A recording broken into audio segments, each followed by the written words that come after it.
Hello friends, thank you for being here. Each of you makes this channel alive and special. Thanks to your support, I can share stories, thoughts, and emotions that hopefully resonate in your heart. If you have just started exploring my content, welcome. Real-life stories are waiting for you here. Subscribe, like, and share your impressions. Your voice is very important to me. So there I was, getting booted out of my own home in front of a crowd by my son's wife, Ashley. Can you believe she went so far to call me an old, washed-up has-been? Yeah, the name's William Davis, though everyone just calls me Bill. I'm 67, and it's been 3 years since my wife passed. These days, it's just me by myself. But evidently, that wasn't enough for Ashley. She kicked me out to make way for her parents, who aren't exactly setting the employment world on fire. Now get this, Ashley's been bad-mouthing me, spinning tales about me being penniless and possibly losing my sanity. She even went to the extent of packing my bags and steering me towards a senior living facility. Meanwhile, she's planning quite the shindig for her folks. Little did she know, I own a property empire that's worth a whopping $350 million, but here's the kicker. I kept my poker face on when she thrust those relocation papers at me and held my tongue when she threw those insults my way. I calmly packed a bag, picked up the phone, and made a few important calls. Fast forward a month, and I swagger into her party, holding a briefcase that wasn't filled with paperwork. My property manager was right beside me. Let's just say that the sight left Ashley wide-eyed. This saga of mine isn't just any story but a lesson in never underestimating someone just because they seem quiet. Let me wind you back a bit. My son Michael married Ashley Johnson soon after I lost my wife Helen. They made our Scottsdale home their own, a place I labored over back in '98, filling its 2,400 square feet with love and heart. Ashley first struck me as all right but soon showed her true colors. Turns out she was accustomed to living on Easy Street. Her father, Gary, dealt cars in Michigan, while her mom, Janet, dipped into real estate. They lived in luxury with their sprawling home and flashy cars. But Ashley saw something different in me, an old-school world her folks couldn't keep up with anymore. What she didn't know was that I sold my construction company back in 2009 for a cool $45 million. I kept it under wraps, very much so, even after Helen passed. I stayed low-key, rocking my old Carhartt jackets, sticking to my reliable Ford, and never parting with my garage tools. This, to her, painted the picture of an outdated contractor barely surviving on her family's charity. In September, she pulls me aside on a morning when Michael was off working. There she is, sipping overpriced coffee while talking about my so-called circumstances. What circumstances? I ask, caught a bit off guard. This house, she says, hesitating for effect. Michael and I want to start a life, but you're not contributing, she accuses. Ouch, that poked a nerve. I cover the utilities, I retorted, knowing that $87 electric bill seemed peanuts to her compared to the concept of rent. What Ashley overlooked was that this house was my domain, free and clear. No mortgage, all under BD Holdings LLC, no strings attached. Ashley had this funny notion that I was just an old guy devoid of real assets. She pressed on. My parents hit hard times and need somewhere to stay. For how long? I pressed. As long as it takes, she shrugged. I looked around that house I built with dedication, staying silent. The zinger she closed with? Bill, having 4 adults and 3 bedrooms isn't practical. I found a senior living spot called Desert Springs for you. It's just $800 a month. Oh, really? $800 so I could be shipped off and they could stay for Nada. And Michael, he's cool with this plan? I queried. That snake smile of hers tightened. He thinks it's a good idea, Bill. You deserve that space. Big lie number 1. Michael hadn't the faintest. Ashley thought she had me pegged, frail, supposedly broke, without a plan. I'll need to think it over, I said. Sure, mull it over, she chirped. But we expect they'll be here by the 15th. That left me less than 2 weeks to get out of my own home. After her yoga class departure, I lingered in the kitchen, peering out the window. I spotted construction on a new house, another one likely mine. I'd built the bulk of this neighborhood between 95 and '05. Ashley thought I'd crumble easily, but boy, she was in for a big shock. I decided to play along and see just how much she'd bear, knowing I'd expose her when the time was ripe. 3 days breeze by and Ashley's gossiping goes public. During my walk to grab the mail, Mrs. Peterson, my neighbor, approaches, looking awkward. "Bill, I hear you're moving to one of those senior places?" she asks, cautious. Ashley had clearly been talking, thinking her fibs about me, potentially having memory problems. Wouldn't circle back. Yeah, so memory problems, eh? Ashley really took lying to a new level. She was spreading this ridiculous story that I had dementia. But Clara, let me tell you, my memory's just as good as ever. That's what makes this situation so baffling. I've spent years constructing half the homes around here, and my mind is still sharp, even compared to those significantly younger than me. So, one afternoon, I decided to take a spin over to Desert Springs Senior Living. This was the place Ashley lined up for me. As soon as I stepped inside, that harsh, cleaner smell mixed with an underlying sadness hit me like a ton of bricks. The room Ashley chose was a tiny 320 square feet, single window, no space for my tools. When I asked about it, the administrator mentioned that Mrs. Johnson had already paid the first month and deposit. Apparently, Ashley was very concerned about where I'd live. Ashley covered the deposit with money from her and Michael's joint bank account. That's cash Michael struggled to earn working IT, trying to bounce back from old student debts and not-so-great choices he made in his 20s. Meanwhile, Ashley's cruising around in a fancy BMW X5 with a price tag of $89,000. Just the leasing fees on that could cover what she expects me to fork over for that small cell at Desert Springs. When I got back, Ashley was in the living room with two women I had never laid eyes on, and my dining table was covered in coffee and pastries. "Oh, Bill, great timing," Ashley chirped. "I was just updating Jennifer and Rebecca on your transition, like I was some business mid-reorganization. Apparently, Jennifer works in elder care and came armed with lovely suggestions for making this move easier." She threw on her most empathetic smile and said, "It's tough, making these big family decisions, but Desert Springs has wonderful things, like bingo every Tuesday." Bingo. Once upon a time, I built houses worth $1 million, and now it's all come down to bingo nights. Rebecca chipped in, "What about his stuff? He's got a lifetime of treasures." Ashley smugly said, "We'll help him sort what's valuable and donate the rest. There's no room for clutter in senior living." Clutter? She was labeling my treasured tools, the china Helen left me, decades of photo albums from our marriage, as clutter. Jennifer tagged on, "The key is family, and Bill, you're still family. You'll just have your own space." My space. In a place that locks up at 9 p.m. and doles out dinner at 4:30 p.m. Later, Michael got home late. I stayed up waiting, knowing we had to talk things through. The guy looked wiped out and torn up with guilt. "Dad, I know this is hard," he started. "Do you really?" "I'm not so certain you get what's happening here," I replied. He claimed Ashley went over everything. The house was tight on space.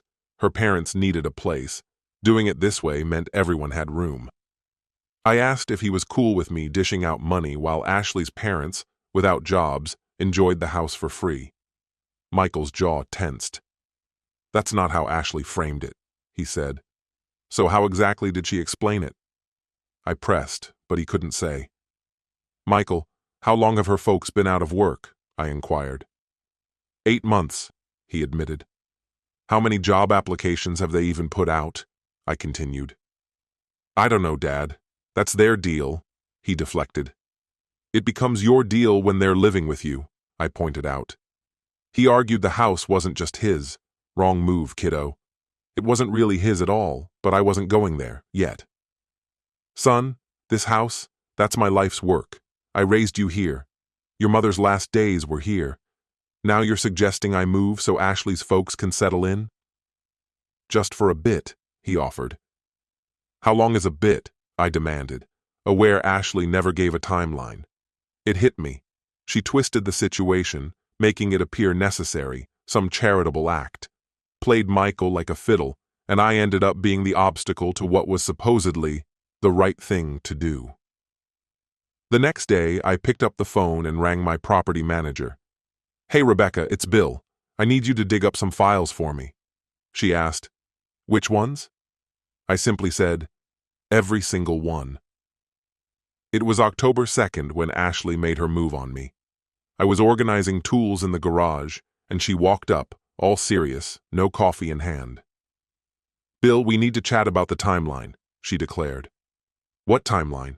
I asked, taken aback. My parents are flying in tomorrow. You need to be out by then. She laid it out flat. This wasn't the arrangement, I countered, feeling off balance.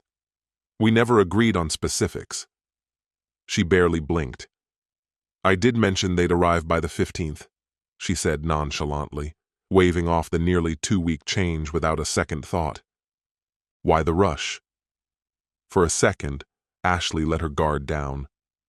Because this is my house now, she blurted, and I'm tired of pretending otherwise. There it was, the raw truth. Well, actually, Ashley, it's still my house. She just laughed it off. Your house, Bill? You don't pay a mortgage, there are no property taxes in your name, and you don't even have a lease. My friends in real estate would call you a squatter. Is that right? But my name's on the utility bills. I've got the insurance under my name. To anyone official, you're just an old relative overstaying your welcome. She was wrong on all counts, but I let her keep going. I've been patient because Michael asked, but my patience has limits. And what if I refuse to leave? Then I'll call Adult Protective Services. I'll tell them you're confused about where you live and have memory issues. They'll take care of it. She'd really thought this through, painting a picture where I was helpless, and she was the caring guardian. Evicting me suddenly seemed like an act of kindness. You really would do that, Ashley? I'll do whatever necessary for my family. Her family, not ours, just hers.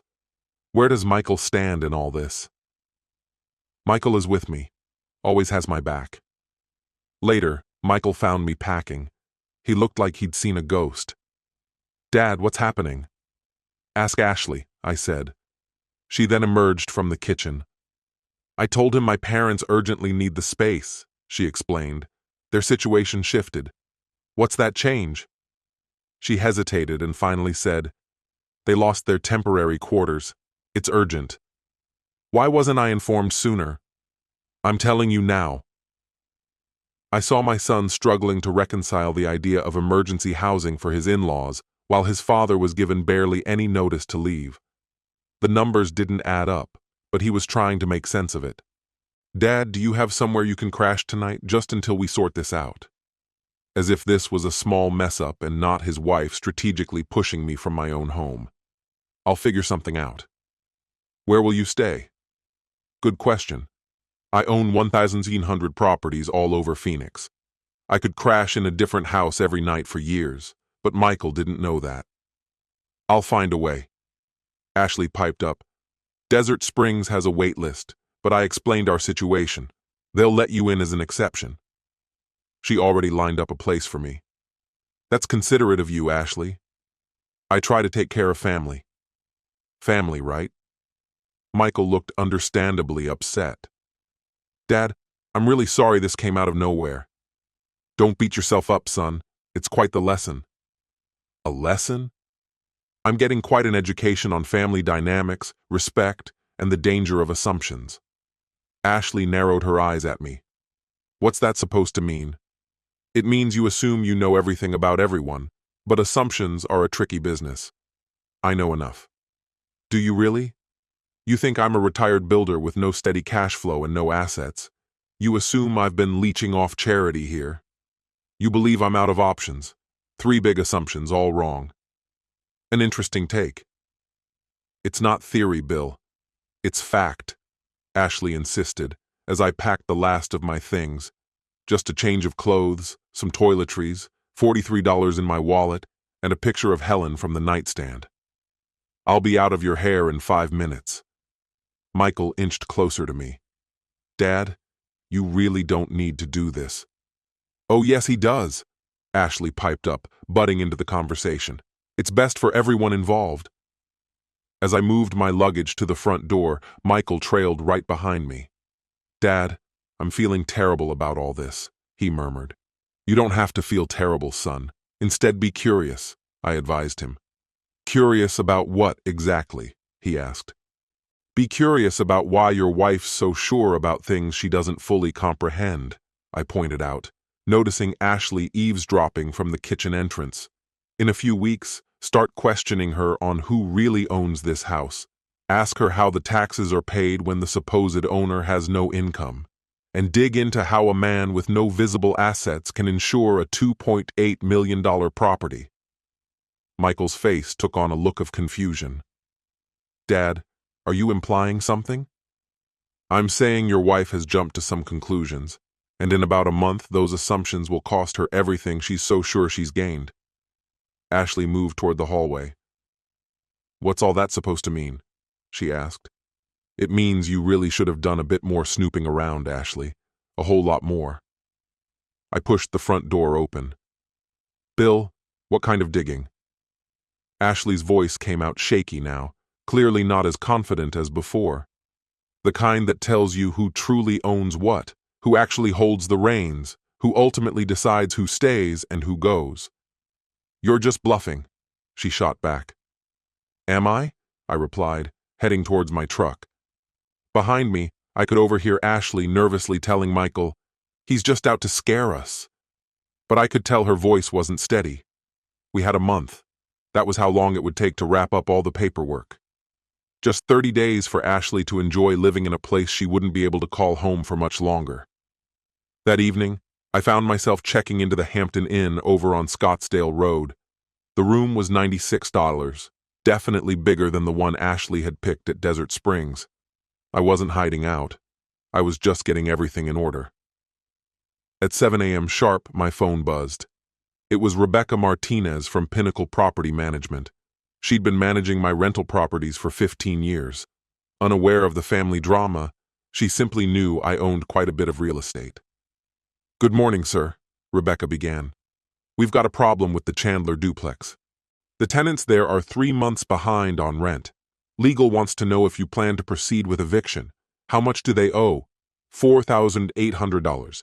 They're asking for a payment arrangement. It reminded me of when Ashley's parents lost their house after losing jobs in Michigan. No plan. Just serve the notice, I said. Got it, Rebecca replied. By the way, the Phoenix City Council is speeding up a zoning change on the East Valley properties. If this goes through, the land's value will jump by 30%. An increase of 30% on $16 million came to about $5 million. Something Ashley didn't realize meant I wasn't broke. Keep me informed about the vote, I directed. Will do.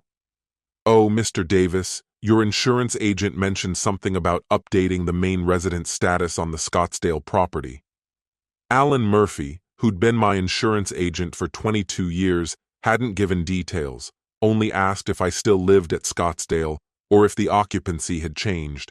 Apparently, someone had gotten in touch with Alan, trying to snoop around where I lived. Tell Alan I'll call him myself, I instructed. When the call ended, I sat back, thinking. Ashley was trying to piece together my financial situation. She was on the verge of learning much more than she'd bargained for. I headed over to Desert Financial Credit Union. They've been my bank since 1978. Carol Wilson, the branch manager, gave me a warm smile as I approached her. How can I assist you today? She asked.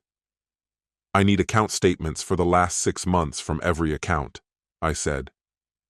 Both personal and business? She confirmed. Every single one, I replied. As Carol accessed my files, her eyebrows lifted a bit at the sight of the numbers on the screen. Would you like these printed or emailed? She asked. Both, I answered.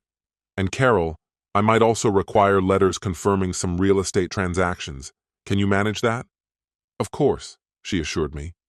How many properties are in question? BD Holdings owns 1,247 rental units across Phoenix, I specified. Carol's fingers literally paused on the keyboard. 1,247 plus the commercial and land assets? Not many knew the extent of my property holdings, and that's precisely how I liked it. So, after grabbing my things, I made my way to my lawyer's place. James Wilson was my go-to guy when it came to real estate. We've been through hundreds of transactions together, solidifying our professional bond. "Bill, what's going on?" he asked the moment I stepped in. I got straight to the point. "I need to know what my options are with the Scottsdale property." He furrowed his brow. "Which one are we talking about?" I cleared it up. "The one I live in, over at 1417 East Desert Cove." "Right. It's through BD Holdings, and you're the only owner listed. What's the issue?" James questioned. I cut to the chase. "There's a person there who thinks they have the authority over it. I need to establish my legal rights to ask them to leave." James probed some more. "Are they paying rent?" "Nope," I replied. "Got a lease?" he inquired. "None at all," I said. "Any claim to legal residency?" I shook my head. "Definitely not." James reclined in his chair and assured me, "Bill, you can give them the boot tomorrow. They're just squatting with your temporary okay. Rescind that, and they have no legal claim to stay." "How soon can this be done?" I wanted to know. "Give it about 30 days if you follow the notice protocol," he explained. "That's just what I needed to hear." I nodded. Later that day, I dropped by a construction site up in North Scottsdale. The team was about to wrap up the foundation work. As soon as Tommy Rodriguez, my lead foreman for over a decade, spotted me, he came over quickly. "Didn't expect a visit from you today, Mr. Davis." "Just checking in, Tommy. How are we doing on the timeline?" I asked. "We're 2 weeks ahead. The team knows your standards well," he replied with a confident grin. "Glad to hear it. I might have a personal project coming up that'll need your expertise, Tommy," I mentioned. "What's this project about?" he asked curiously. "More of a moving situation? A couple of folks need a rapid relocation," I said with a smirk. Tommy chuckled. "You know we're up for anything, boss." That evening, I headed to Ricardo's, my regular spot for dinner. For 15 years or so, I've been a steady customer there, and Maria Santos, the owner, didn't need any prompting to take me to my usual table. "Something seems to be bothering you tonight, Bill," she noted. I gave a long exhale. "Just some family matters, Maria." She nodded knowingly, understanding how tricky family dynamics could get.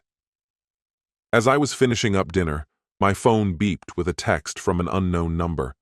It turned out to be Ashley, mentioning that Michael had shared my number with her. She wanted to talk about my stuff in her garage, mainly my tools. She wanted them out before her parents showed up. My tools, not just any random set, but professional-grade ones that were way more valuable than her car. I shot back a text. "Where should I put them?" Her reply was curt. "Not my issue." I was flabbergasted. Those tools were behind numerous house projects around the area, and now she was brushing them aside like they were junk. I finished my meal and headed back to my hotel, knowing that the next day would onset a whole new chapter of filing paperwork. Ashley might have had a smirk thinking she was in control or ahead of the game. Little did she know I was getting ready to turn the tables, on my own terms, no less. On October 5th, she decided it was time to flaunt her supposed victory. I was sipping coffee at the corner bakery when an unfamiliar number rang my phone. It was Janet Johnson, Ashley's mom, currently occupying my residence. "Hi, Janet," I answered, keeping a neutral tone. Janet surprisingly wanted to express her gratitude. She mentioned Ashley had filled her in on my situation, saying it was admirable that I was supposedly moving to a community setting. Imaginary move. "What situation are you talking about exactly?" I asked, keeping it calm. "Well," she went on, You know how staying independent becomes more challenging at a certain age. Challenging, huh? I pointed out that I'm 67, not 97. Janet quickly backpedaled but mentioned some tale Ashley had spun concerning financial and property confusions, claiming such things happen even to the best of us. Ashley sure crafted quite the story, making them think I was losing my mental faculties. Janet said Ashley was acting in my best interests, thinking it was tough accepting help, especially from a younger person. Tough was right. Later that day, Ashley organized something she called a family gathering, right in my backyard. She included neighbors, her fresh batch of yoga pals, her parents, all behaving as if it was their own place. Peeking out from my hotel room, I could see everyone arriving and even parking on what used to be my lawn. Ashley, taking the lead, sparked a determination in me. It was high time to clear things up. By 4 o'clock, I was ready to confront the situation. I parked my car across the street and strolled through the open backyard gate. Ashley had really gone to town, adding lights to the trees I planted ages ago. It seemed like a different reality. "Bill!" was the surprised exclamation from Mrs. Peterson when she noticed me first. What a nice surprise. Conversations abruptly halted, and Ashley's face turned as white as a sheet. "Bill, I didn't expect you here," she said, caught off guard. "I wanted to finally meet your parents," I replied plainly. "Sure," she mumbled, introducing me to her folks. Janet shook my hand warmly. "So nice to finally meet you, Bill. Ashley talks about you all the time." "Does she now?" Nearly slipped out. They kept praising the temporary arrangement. It felt strange, considering it's technically my house. "Ideal for recovery," Janet added. Recovery, like they were recovering rather than freeloading. "What sort of recovery?" I asked. Gary, Ashley's dad, tried to stay in charge, giving me an overly firm handshake. Getting back on our feet, the economic downturn really took a toll. He said he had been in the automotive business for decades. I probed a little deeper. "Which dealership was that?" He hesitated before saying, "Oh, various brands, market consolidation, you know." Strange. I hadn't heard of a downturn affecting anyone recently. The last one he brought up was back in 2008, over a decade ago. Ashley jumped in to defend him, saying he had moved into consulting since then. And what sort of consulting might that be? I dug further. "Strategic," Ashley answered, sounding like she was losing patience. But who had he consulted for? The silence that filled the air was telling. "Ashley," I whispered, wanting to have a word in private. "Aren't we just one big family?" I reminded her, thinking about how she had spoken to Jennifer, the elder care specialist she hired to supposedly help me transition into a senior living facility. Gary looked shocked as the truth began to sink in. "Assisted living?" he repeated, bewildered. "Exactly. Ashley's been setting up my whole move," I explained, watching the realization hit him hard. "Ashley told me to drop it, and I said, 'Drop what? Telling the truth about why I'm cooped up in a hotel? Why they have my room?'" Neighbors started paying attention now. This wasn't the cozy family gathering they expected. Ashley lashed out, saying it was my decision to leave. "Did I really decide that?" I questioned. "Because as I remember, you only gave me 12 hours to leave." That was it. The truth, out in the open. No more deceit. "I remember when you reached out to Adult Protective Services, alleging I wasn't mentally sound. But that doesn't hold up." "So, what's the real story here, Ashley? Take a look at the people around you. Neighbors who've seen me for over 20 years, watched me build homes, raise a child, and care for a wife who was terminally ill. Are you mixed up about who truly lives here? Who am I, Tom Peterson? How long have I been your neighbor?" Tom, Clara's husband, stepped in. "It's been 22 years, Bill. And in all those years, who do you think owns this place?" "You do, Bill. You built it. Yet Ashley seems to have a different idea." "Ashley, Mind explaining to Tom?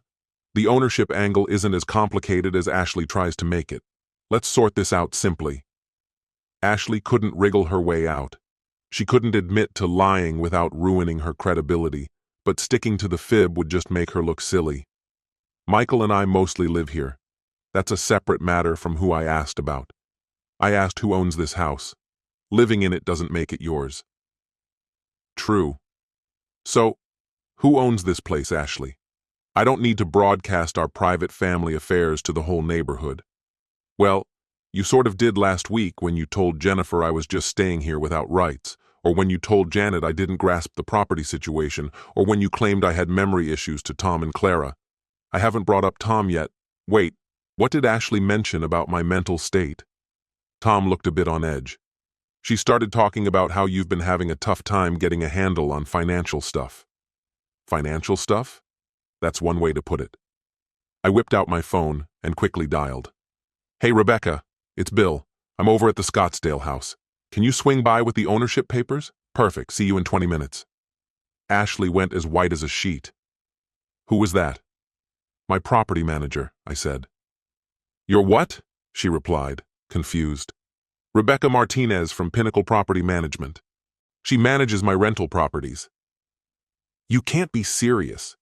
You have rental properties? Do I? Gary walked into the conversation.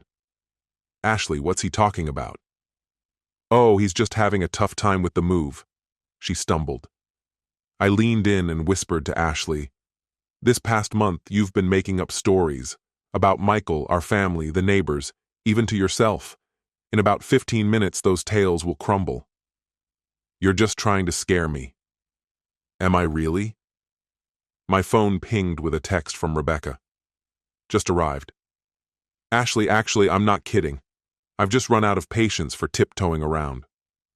A sleek white Mercedes SUV pulled up in front of the house. The side read, Pinnacle Property Management, Phoenix's leading real estate experts. Out stepped Rebecca, all polished in her business suit and carrying a briefcase, ready for business. Mr. Davis, here are those documents you requested. Ashley was glued to the scene. The SUV, Rebecca, and that stack of paperwork had her mesmerized. Bill, she mumbled, what are these? Titles, tax documents, investment summaries, insurance proof, everything that verifies the ownership here. Rebecca moved slightly forward. Should we head inside? Right here is fine. We're all among friends. The group shifted closer. Ashley's parents looked perplexed, and as for Ashley, she was completely frozen. Mr. Davis, which property are we starting with? Let's go with this one, 1417 East Desert Cove. Rebecca opened her briefcase and pulled out a thick file full of official documents. According to this, BD Holdings LLC, which was purchased back in 1998, owns this property. It's valued at $2.8 million with no liens or debts. She handed me the deed. I held it up for everyone to see. My name was on it. BD Holdings is entirely under the management of William James Davis. That's me. Ashley's jaw nearly hit the floor. Bill, Gary spoke hesitantly, you're the owner of this house. Yes, indeed. Not just the owner, I'm the builder too, been paying the taxes on it for 26 years now. But Ashley thought she got it all wrong, Gary added. Rebecca pulled out another even bulkier folder. Would you like me to reveal the entire BD Holdings collection, Mr. Davis? By all means. I'm sure everyone will find it fascinating. Ashley gripped my arm. Bill, can we discuss this alone? We could have, Ashley, but when you chose to create a scene in front of everyone, it became a public matter. Now, everyone gets to witness the reality. Rebecca began leafing through the second folder, showcasing property after property belonging to BD Holdings LLC, 1,247 across the Phoenix area, totaling a portfolio of $350 million. The silence was electric. The yearly rental income is around $28.5 million before deductions, Rebecca stated. Janet Johnson fell into a nearby chair, astounded. You simply wouldn't guess it, just by looking at my porch furniture. Plus, BD Holdings is managing 47 commercial properties, and owns 16 plots for development. Bill, Tom Peterson said in a hushed tone, you're a multi-millionaire several times over. Ashley was so shell-shocked, she could barely keep standing. No way! You drive an old beater and dress like you just clocked out from a job site. You live like someone without loads of cash. To be honest, Ashley, I replied calmly, I've got more money than you'd ever dream of, but I don't see the need to flaunt it with luxury cars or designer outfits. Gary finally found his words. What about the construction company? I thought you went broke, Ashley blurted out. Nope, I clarified. I sold it back in 2009 for $45 million and shifted into real estate investing. I prefer getting my hands dirty, even if the figures are large. Just last month, a property in Tempe went for $12.3 million. Ashley shook her head in disbelief, saying she thought she had set me up in a tiny 300-square-foot apartment. Rebecca was deep into reading some documents when she found out that BD Holdings scored a comfortable $6.7 million from selling an apartment complex in Chandler. This happened in September, at the same time Ashley was out convincing people he needed their financial backing. Out of nowhere, Janet, looking confused, interrupted. With all this cash, why are you even here? Bill sighed and said, because this is my home. My son lives here too. Until a few days ago, I thought this was still my family. But Ashley didn't bother asking about my financials. He just saw a guy dressed in work clothes and made assumptions. That's when Michael's car rolled into the driveway. He stepped out, taking in the crowd around Rebecca and a pile of folders. Dad, what's going on? He questioned. Bill explained. Your wife kicked me out of my own house, son. It's time to get some facts straightened out.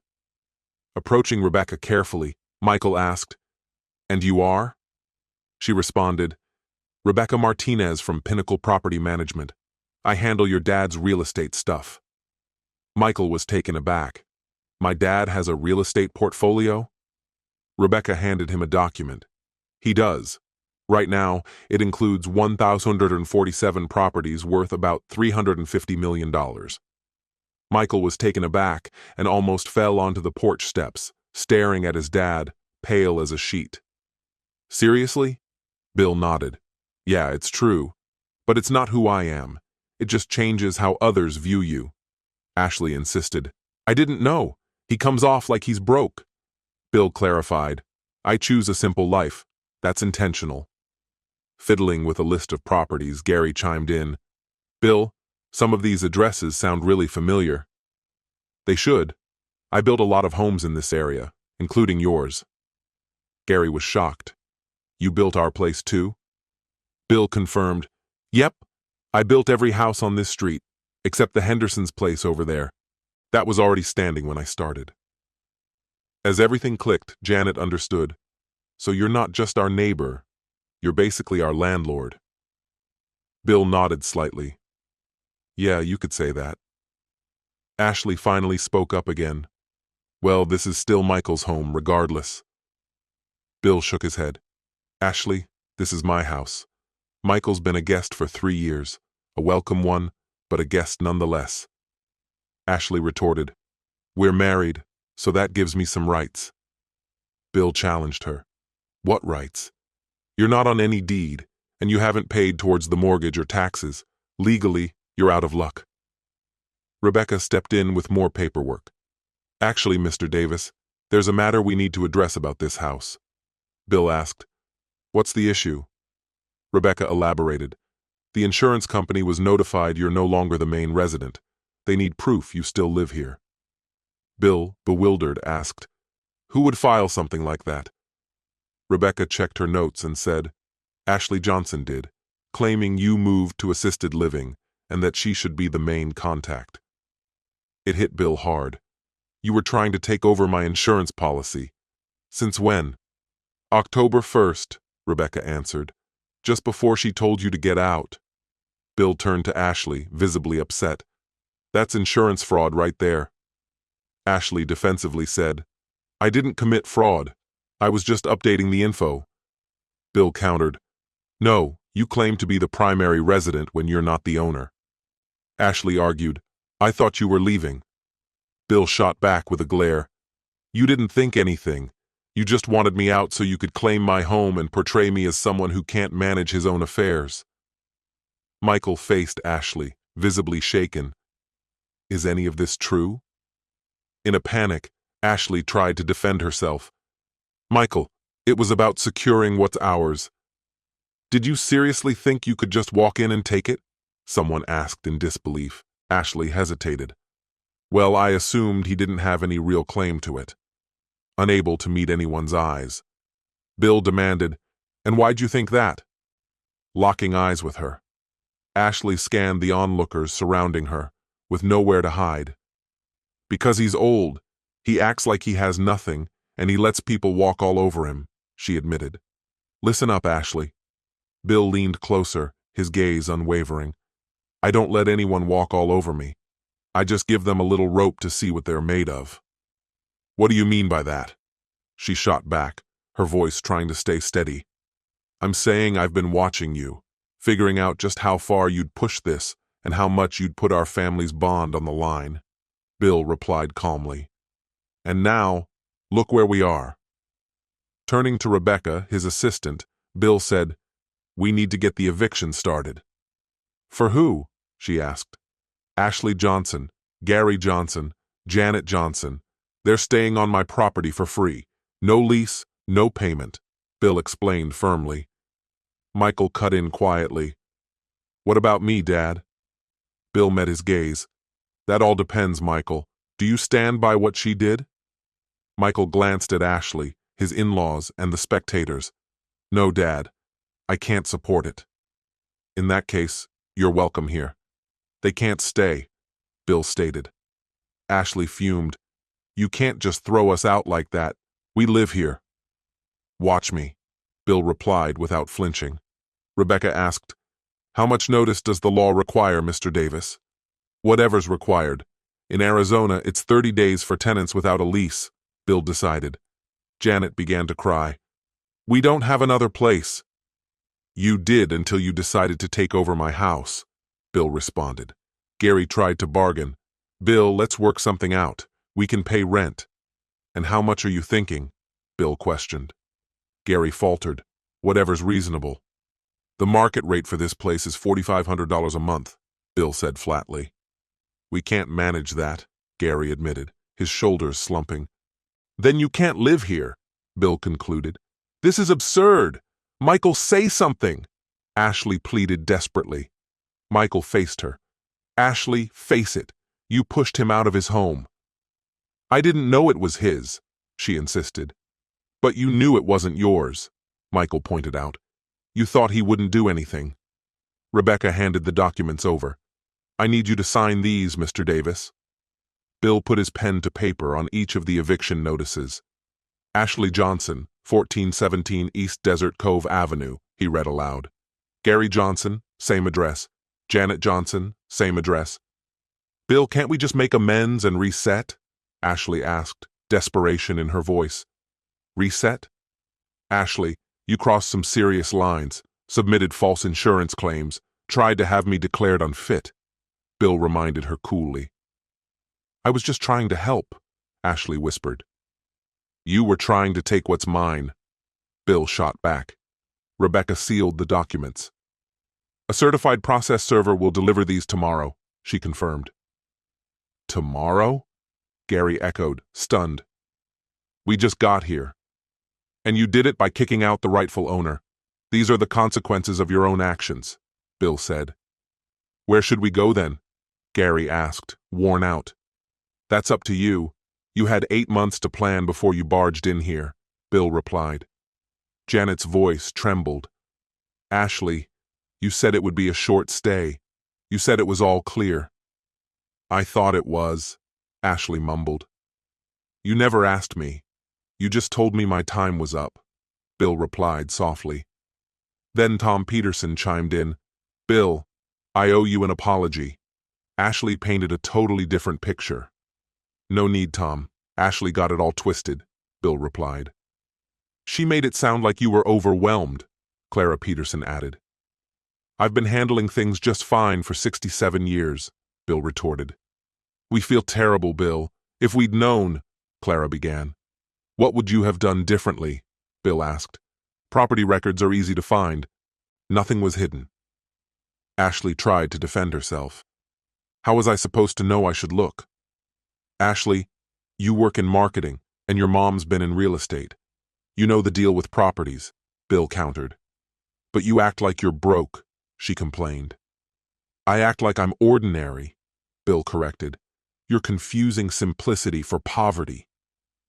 Michael slumped in his chair. Dad, why didn't you ever tell me about all this?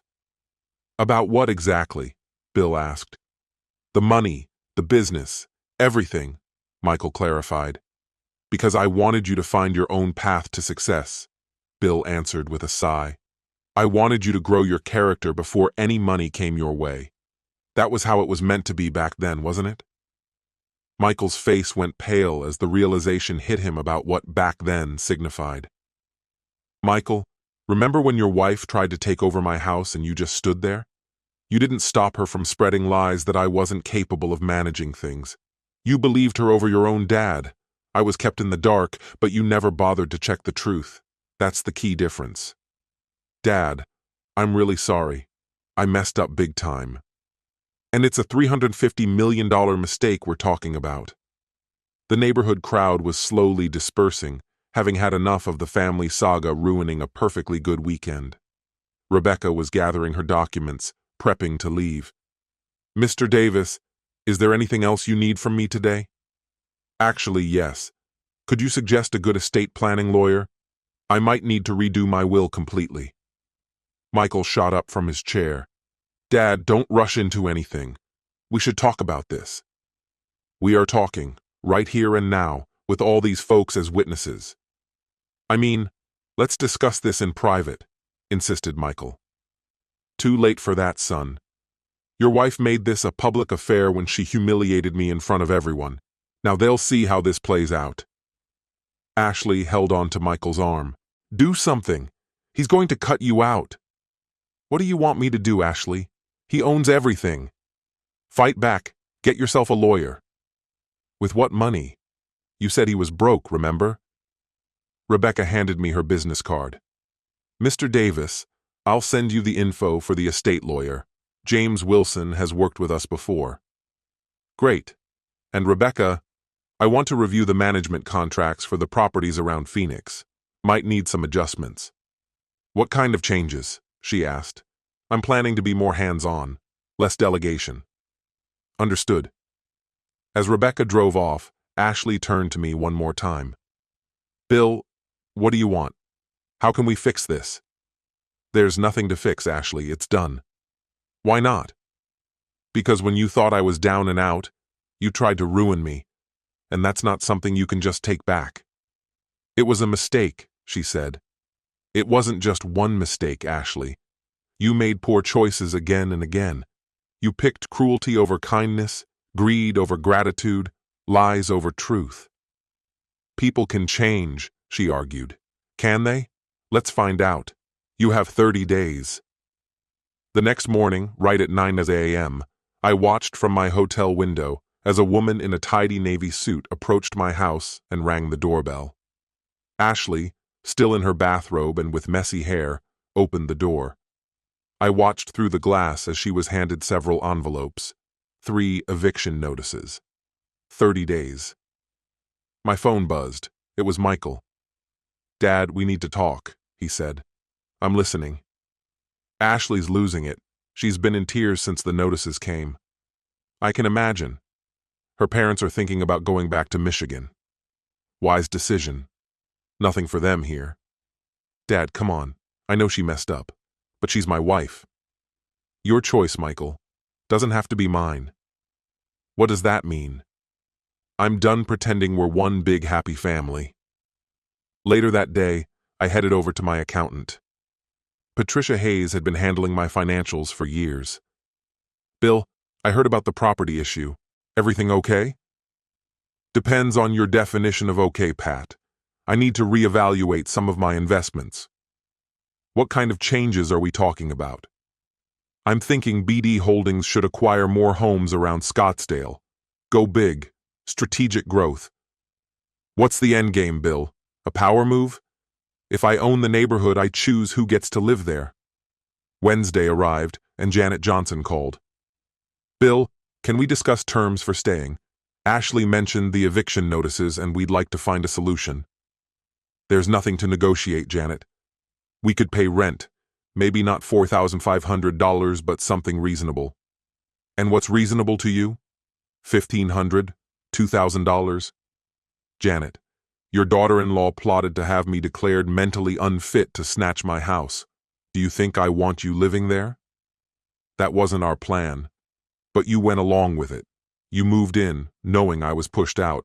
Ashley said you agreed. Did you ever ask me? Did anyone check in with me to see if it was okay? Janet went silent.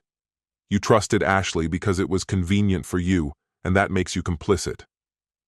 On Thursday, Ashley came to see me at the hotel. Bill, we have to sort something out. I'm not making any deals. All right, I'll be straight with you. I really messed things up. I'll apologize to everyone, make things right, whatever you need from me. What I need is for you to get that actions have consequences. I know, I really blew it. But Michael loves me, and he's your son. Doesn't that mean anything? It did, before you tried your best to ruin me. I wasn't trying to ruin you. So what was your goal then? I thought I could make things better by giving everyone some space. Ashley, you went around telling people I had dementia. You faked insurance claims and involved adult protective services. That's not about giving space. That's about trying to erase me. I panicked, okay? My parents needed help and I was careless. And you thought fixing their issues meant making my life a nightmare? Yes, and I was wrong. But everybody messes up, right? This wasn't just a goof. It was a calculated effort to push me out of my own life. Then, on Friday afternoon, Michael called me with an update. Dad, Ashley's looking at apartments. Good, but she can't afford anywhere decent. Her credit's bad without a cosigner. She's wondering if you'd be her reference. I laughed. You can't be serious, Michael. Your wife tried to take my home. Now she wants me to vouch for her with other landlords? She's really struggling right now, Dad. Being desperate doesn't make someone honorable. It just shows their true character. Come Saturday morning, I drove by the house and noticed a for rent sign on the lawn. Ashley was clearly hedging her bets, looking for a backup. But that sign gave her away.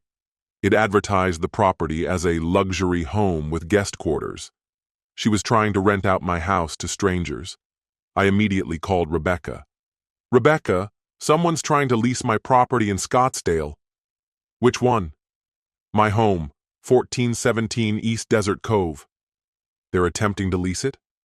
The very people I'm evicting. They can't lease it. They don't have any right to. I know, but they're doing it regardless. Want me to send a cease and desist letter? Yes, and add a fraud claim to their eviction file. The clock was ticking, only 23 days left, but Ashley was about to learn her troubles had only just begun. On October 28th, 3 days before the eviction deadline, Ashley called me at 6 in the morning. Bill, we found a place? That's good news. It's a month-to-month lease for a 2-bedroom in Tempe. Good for you. Here's the thing, though. We need money for the deposit and the first month. I sat up in bed, a bit taken aback. Ashley, you're asking me for money? Just until we're back on our feet. So let me get this straight. You tried to kick me out, declared me unfit, committed fraud, and now you're asking me to pay your rent? I know it sounds nuts. That's because it is. But hey, we're family, right? No, Ashley. You made it clear that's not the case. You're just Michael's wife. But what about Michael? He's still your son. If he wants to talk about it, he knows where to find me. An hour later, Michael called. Dad, this is a really hard situation for us. It's not awkward, Michael, it's enlightening. We seriously need the deposit. How much? $4,000. And once I give you the $4K, then what? Pretend the past month didn't happen? Like your wife didn't try to destroy me? I'm hoping we can rebuild. On what foundation, Michael? Forgiveness requires acceptance of what went wrong. Ashley knows she messed up. But has she owned up to it? Michael paused for a while. Dad, she's my wife. I understand, but I'm not her dad. I'm not her financial savior or solution to her problems. So, you're just going to leave us hanging? I'm done being mistreated, taken for granted, and treated as a nuisance. So what does this mean for us? It means a fresh start, new rules, new boundaries, a fresh understanding of who's in charge. And Ashley. Ashley burned the bridge. You can't rebuild on something false. On October 31st, moving day arrived. I swung by the house for one last look. There was a U-Haul in the driveway, boxes littered my porch, and Ashley was commanding the movers like a general. She spotted me looking from afar and made her way over to my truck. Bill, she started, I just want to apologize. I asked, apologize for what exactly? For everything, she said. You'll need to be clearer than that, Ashley, I told her. Taking a deep breath, she continued. I'm sorry for judging you wrong, trying to take your house and causing harm to your family. That's better, I replied. Does it change anything? She asked. No, I responded. She wondered. Why not? I explained, because just saying sorry doesn't erase the consequences, it just means you understand what you did. Ashley nodded, taking it all in. So now what? She asked. Now, you live with what you've done, just like the rest of us, I said, and drove away without looking back. Michael still gives me a call occasionally. We're working on things, going slowly. Ashley and her family have moved to a place in Tempe. They seem to be managing okay. And as for me, I'm still Bill Davis. I'm still driving my old truck, wearing the same work clothes. But now, people have realized that being quiet doesn't mean being weak. Sometimes, the person you think doesn't matter actually has everything you thought you wanted.